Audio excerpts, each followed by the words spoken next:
Hello बच्चों, हमारा question है a cylindrical vessel of cross sectional area 1000 centimetre square is fitted with a frictionless piston of mass 10 kg and filled with water completely. A small hole of cross sectional area 10 mm square is opened at a point 50 centimeter deep from the lower surface of the piston. The velocity of the efflux from the hole will be। तो देखिए बच्चों, सबसे पहले हम इसकी situation को समझते हैं। मान लीजिए कि हमारे पास ये एक कंटेनर दिया हुआ है। ये हमारे पास कंटेनर दिया हुआ, इसका एरिया हम मान लेते हैं A1 और A1 की वैल्यू हमें गिवन है 1000 सेंटीमीटर स्क्वायर। इसको अगर हम मीटर में लिखें तो लिख सकते हैं 0.1 मीटर स्क्वायर। फिर कहा गया है कि 50 सेंटीमीटर बिलो, ये मान लीजिए हमारा 50 सेंटीमीटर है। 50 सेंटीमीटर बिलो पर हमने एक होल किया हुआ है और यहां से हमारा पानी बाहर की तरफ आएगा। जो भी फ्लूइड होगा वो बाहर की तरफ आएगा और यहां पर एक पिस्टन रखा हुआ है। ठीक है, हमसे पूछा गया है कि ये जो हमारा फ्लूइड बाहर की तरफ आएगा, इसकी स्पीड क्या होगी। हमने मान लिया v, तो v हमें कैलकुलेट करना है। बच्चों, हमें एक चीज और एरिया दिया हुआ है, इस होल का एरिया। इसको हमने A1 माना है, इसको हम A2 मान लेते हैं। तो A2 की वैल्यू दी हुई है 10 mm स्क्वायर। इसको अगर हम मीटर में लिखें तो मीटर में लिख सकते हैं 10 की पावर -5 मीटर स्क्वायर। ठीक। हाइट दिया हुआ है हमें 50 सेंटीमीटर, तो इसको मीटर में लिखा जा सकता है 0.5 मीटर। मास की वैल्यू हमें गिवन है 10 kg। ठीक है, ये सारा कुछ हमने बच्चों यहाँ पे लिख लिया।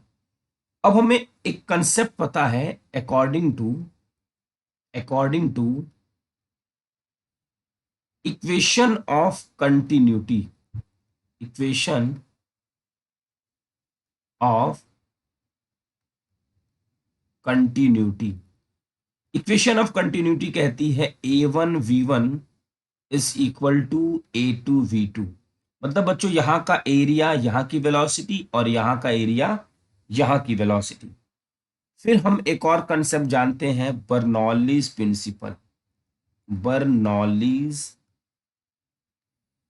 प्रिंसिपल बर्नौलीज प्रिंसिपल क्या कहता है, यहाँ की प्रेशर वाली एनर्जी, मान लीजिए ये है P0 plus half rho V1 square plus rho GH plus mg/a is equal to P0 plus half rho V2 square. हमने ये क्या लिया हुआ है, देखिए ये जो बच्चों एरिया हमारा A2 वाला, इसके जस्ट एक अंदर पॉइंट लिया है यहाँ पे और एक पॉइंट लिया है हमने बाहर। तो यहाँ पे जो प्रेशर वाली एनर्जी होगी P0 means atmospheric pressure plus half rho V1 square kinetic energy plus rho GH, इसकी वजह से, इस फ्लूइड की वजह से, जो अंदर हमारा फ्लूइड है इसकी वजह से यहाँ पे प्रेशर, प्लस इस फ्लूइड का जो हमारा मास होगा उसका भी तो प्रेशर पड़ेगा। तो फोर्स का फॉर्मूला होता है प्रेशर इनटू एरिया। तो प्रेशर का फॉर्मूला फोर्स बाय एरिया। तो हमने यहाँ पे mg/a कर दिया। इस तरफ बाहर आएंगे, यहाँ पे सिर्फ एटमॉस्फेरिक प्रेशर और वेलोसिटी, बाकी तो यहाँ कोई फ्लूइड नहीं है, यहाँ पे रो GH नहीं है। ठीक है बच्चों, चलिए आगे देखते हैं। इसको हमने सिंपल कैलकुलेशन करना है, ये यहाँ से कैंसिल आउट हो गया। इसको लिख सकते हैं half rho V2 square minus V1 square is equal to rho GH plus mg/a। इसको हम उस तरफ लेके चले गए, ρgh mg/a। अब उसके बाद बच्चों हम यहाँ पे इसको सिंप्लीफाई करना है, तो इसको लिख सकते हैं half v2 square minus v1 की जगह हम यहां से लिख सकते हैं v1 is equal to a2 v2 upon a1। यहां लिख सकते हैं a1 स्क्वायर, v1 है ना, v1 a2 square, sorry a2 square v2 square upon a1 square. यहां से रो जी एच, रो भी है, रो जी एच प्लस mg/a।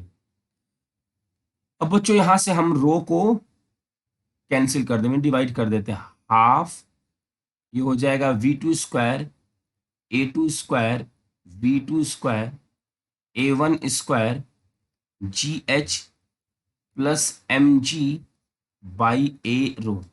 ठीक है, यहां से हमने रो से डिवाइड कर दिया तो ये यहां पे आ जाएगा। अब यहां से हम देख सकते हैं v2 स्क्वायर की वैल्यू, यहां से v2 की वैल्यू कैलकुलेट कर सकते हैं।